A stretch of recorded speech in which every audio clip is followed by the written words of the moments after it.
It's hard to believe Saturday night I was in London diving in a final, and now I'm finally back home. But the morning after the event, our media lady came up and was like, well, can you fly to New York and be on the Today Show for Monday morning? And so I took a flight got back home midnight on Sunday, and I've been taking a couple breaths since then.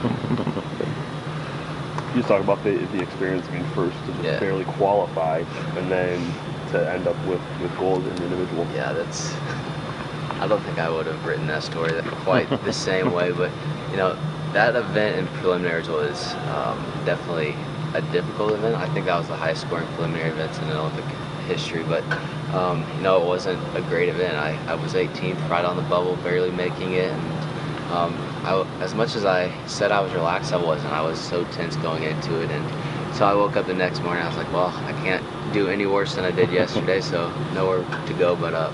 Why do you think you were so tense?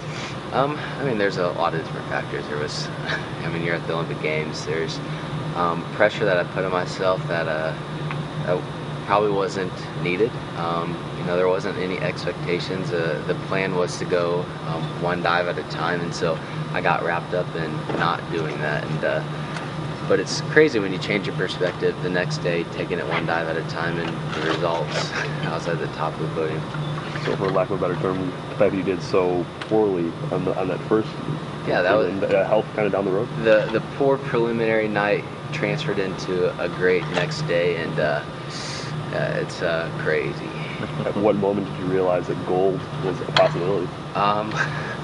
Well, I definitely, you dream about that moment of being a gold medalist, but I didn't actually expect it to happen. I was hoping and expecting to be on the podium, but the crazy thing about the final was I had no idea where I was placed. And so, you know, the last dive I went in, ran over to Adam Soldati and then the rest of the team. I could tell on their face something was going on, so looked up at the scoreboard and saw that it was tied pretty much going into the last round. And as soon as I saw my name on the top, I couldn't really fathom what was going on. How many times did you check? I think when I first glanced at the scoreboard after the Chinese diver Kubo went, I thought my name was in second, so I was like, all right, sweet, like silver, that's cool. And then I looked again, and I was like, wait, what? And this is a wild, wild dream, and it's totally God's grace, and I'm so thankful for it. David, talk about when Daly went his last dive. That had to be the loudest ovation you probably ever. I mean, just what's going through your mind at that point? I mean, it looks like it's going to be a great story for him, and you've got to kind of follow that up. Yeah, Tom Daly and I's story was almost similar. You know, he really struggled in the preliminaries too. He had enormous amount of pressure, the whole country, you know, riding on him, and so, you know, he went in relaxed in the final, and so that made me more relaxed, and I just totally fed off the crowd for cheering for him, and it was a cool battle to be able to put pressure on the Chinese. Have you been able to watch the event, the NBC coverage yet? I haven't watched the full NBC coverage. I watched like tidbits of it, and not much of a crier, but definitely brought tears in the ceremony. Did you get to meet anybody cool from Team USA or anything? Yeah, 2008 was great because I got to meet, you know, pretty much all the big name athletes, but walking into opening ceremonies, in front of me was half the basketball team, and behind me was the rest of the half, so I was sandwiched right in between them. So no one could see you. Well, yeah, no one could see me. I was the short guy underneath, but everyone was asking for those pictures, and so I was just sat there and I chilled, and I was like, all right, I'm just going to go walk in with the men's basketball team. What was the embrace like with Adam after you found out that you had won gold? I know this is it had to be a special moment just when you went up and wrapped your arms around him. It was. You know, Adam has poured so much into my life, my diving career outside of the pool, and to be able to share that with him, he's worked 10 times harder than I have outside of the pool, inside of the pool, and so to wrap my arms around him and share that moment was incredible. I think after I hugged him, seeing that I was first place was kind of, it seems like, the whole thing seems like a dream. So I'm still trying to fathom what happened still. It's been 4 or 5 days. Do you still look at your medals, David, and go, did I really do that? Is it kind of that feeling? Yeah, I put them on for interviews, and it's like, okay, one's gold, one's bronze. Is this happening? I don't think, you know, you have expectations going in, but I never would have dreamed to walk away with 2 medals. But no, I just, again, go back to what I said before. It was all about the planning process and going in and executing the plan, and we did exactly that, one dive at a time. And you know, it's cool because Purdue Dive is going to start up soon, and I'm going to be here to support them 100%. And so, you know, if I could shed wisdom on them of this experience and, you know, help Purdue Dive and get back up on top again, that'll be a special moment. David, you got asked this, I'm sorry, did you notice the Purdue flag and the contingency when you're on the medal stand? Yes. Before the event, we walked out, and so I saw Morgan Burke and the rest of the John Purdue Club.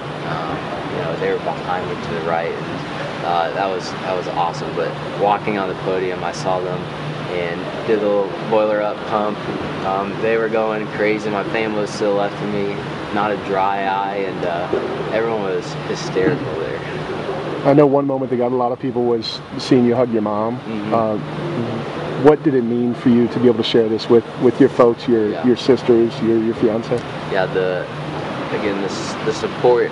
I would not be here right now without my parents, my family, without Sonny, and so, you know, I think I broke a couple rules running up. I hopped over stands and you know, hugged all of them, but my mom she's such an emotional lady. She's sappy, but I mean, you can imagine what it would feel like for her son to win gold, but bawling her eyes out, and that was cool. She spent 3-4 hours a day just driving me, being at practice when I was younger, and so to share that with her, it's incredible. You're an Olympic champion, you're allowed to break those rules. So. I know, that's what the lady, we had an escort, and the lady was like, all right, we got to go through the other media events. And I was like, well, I'm going to go say hi to my family. So I sprinted down the pool deck, hurdled stands, and it didn't matter at that point. This Olympics in 2012 is all about, I mean, I can have fun doing it, and, you know, that result turned out to be 2 medals. And so, you know, Rio is 4 years away. There's a lot going to happen, so, you know, I hope to be in Rio, but, you know, you never know. So, like I said, one step at a time. So I think that's perfect advice. Coolest text message or phone call that you've gotten since you won gold? Oh man, that's a hard put on the spot question. Sorry. I don't know. Okay. What about when you got back, when you got to your phone for the first time? Did you have a lot of messages? After winning the Olympics, my phone was, I think, going in overload mode. Text messages pouring in, emails, tweets, Facebook messages, and so I've tried to respond to as many as possible. I think it might take me, you know, maybe another 3 months. How much sleep have you gotten the last 5 days? I'm running on pure adrenaline right now. I think going to New York has kind of forced me back onto the time zone, but sleep's not an option right now. Let me ask you one more thing. Sam touched on it. Adam, and I know you get asked about him a lot, rightfully so. What's something that you see, and one of the few people that see about Adam that makes him such a great coach that we don't see on a daily basis? Yeah, Adam is an extraordinary coach, and not just in the diving pool, but, you know, I think he can be reckoned to be one of the best coaches at this university, even in the United States, just because of his outlook at the sport, and knowing that, you know, the sport is something that we do for fun. It's something that we enjoy doing, and so this isn't everything. This gold medal isn't everything, and, you know, that's straight wisdom from Adam. And he has a way of processing things that he's allowed me to see it one step, baby steps, and then, you know, working as hard as you can to get there. David, I've been asked to ask you what it's like to hear Morgan Freeman say your name. That's, you know, a year ago I would never, 10 years ago I would never imagine that I would be on a commercial with Visa, and Morgan Freeman saying my name is crazy. I wish I would have met the guy, but Visa has been amazing with support to athletes all around the world, and other sponsors, and so it's such a blessing to have their support, to have support from Coca-Cola and TD Ameritrade, and it's This is a special moment that I can share with them as well, and so we'll hopefully share it with a lot of their employees. The Coca-Cola contest, I don't know how that works with the winner, but have you set that up yet, or is that something completely out of your control? Well, the Coca-Cola contest, if you haven't entered yet, enter it as soon as you can, but I think they're coming to West Lafayette, which is awesome, because if they haven't seen Boilermaker Nation, they better. But we're setting up to the end of September, so hopefully we can maybe get them up to see a football game, go in the box, and then show them around the university.